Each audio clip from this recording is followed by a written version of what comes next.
I've spent a considerable amount of time reflecting on what I would understand would be an appropriate reparation to me for that from whence I have been separated and that which has been dispossessed of me. It's concerning that oftentimes when there's discussion of restitution or reparation, that I believe it is as if the pot has been poisoned, right? That what they'll do is they'll restitute you, they'll pay you, but they're going to give you the most spiteful and misrepresentative restitution. Now, if you're talking about hate crimes, including hate crimes that are motivated with a particular sense of entitlement to be able to wield that hate with impunity, it may well be something that's actually completely insulting. And so when they restitute you, somehow you're going to have to figure out, well, how are you going to adjust to somebody restituting you with something that you absolutely want nothing to do with? And not only that, it's you might have spent a considerable amount of your life trying to fight against that and or creating alternatives to ever having to be involved with that. The question then becomes, well, how much of the machinations are actually about conspiring to put you in a situation where somebody gets to say, well, yeah, I was wrong, and yeah, it was a crime. Now you're me. I'm going to give you that which you said was the problem, and you're not going to do any better than me, and everybody's going to see it. And you're going to have no just cause. And so, in the end, I was completely vindicated. I was absolutely justified targeting you in the way that I did. Because regardless of how you tried to comport yourself or what you tried to do, if you were tempted, if you were offered, you do the same thing. I really believe that there is that kind of spite and arrogance in the alleged property claims that dominate the American system of jurisprudence. That some people who are themselves experiencers of jealousy, as we all are at times, really just believe that ultimately the people that they are lording over or that are subject to them and their decisions are that petty, that spiteful, and that simple. And so they're justified. They're especially justified if there is a great, great harm, including a great, great harm that has come with massive abuse of power, and there might actually be some momentum to achieving justice. That the justice they'll deliver will be nothing close to the profundity of the actual matter at hand.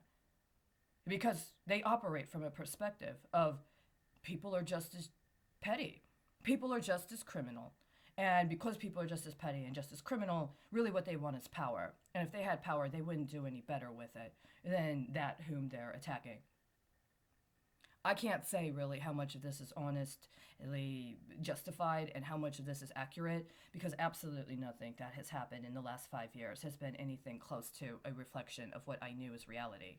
It was as if there was some very, very serious social pageant with intentional obstruction and intentional misrepresentation at all levels, including international levels, as if it was itself some sort of pageant of spite.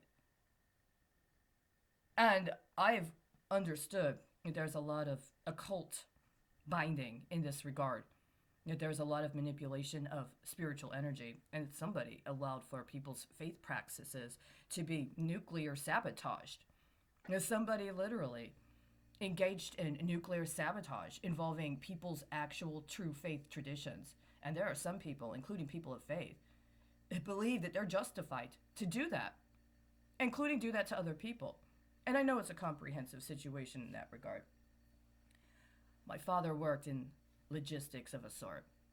In Texas, there is a major transport company associated with the name of my family name. It's spelled the same way. As a matter of fact, when I tried to file a case right here in Dallas, I contend that the judge to which I was assigned, who allowed the magistrate judge to completely sabotage the case, did it as a derivative connected to what was anticipated as some sort of long-term action associated with the case that had that specific company, including an insurance company that was also connected to it with the same name, and that they've been working insurance that they already knew when I submitted the case that somebody had taken my efforts and used it as illegal insurance underwriting. And their insurance was that they just used it after they laundered it through this other case that went through right here in Dallas. And I've known about this since about the day after I submitted that case, right? And they've been doing this the whole time. I contacted all of the lawyers in that case. You know that? All of the plaintiffs and all of the defendants. I contacted every single lawyer listed in that case to let them know I was concerned that somebody was trying to use my case to engage in some act of sabotage in connection with that one. Only one of them even took my information. And not so ironically, that would have been the one who would have been the opposing counsel in consideration of the fact that I might have been associated through named reference with one of the litigants. No, they didn't get back to me.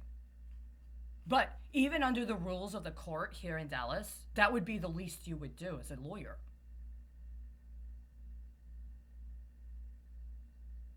There's also another Kraus, spelled differently, here in Texas, having to do with other factors. He's in the legislature. I'm not so as concerned about him. But there's another Kraus, based out of Chicago. It's an old name. It's not spelled the same as mine. It may well be spelled the same or similar to the name that people in my family lineage came to the United States with. It's from a law firm, very prestigious law firm. This law firm, among other things, provides representation to people at Guantanamo Bay. We're not talking about Mr. Cruz, or rather, Sergeant Cruz, if I'm not mistaken. Was he a lieutenant? Was he a major?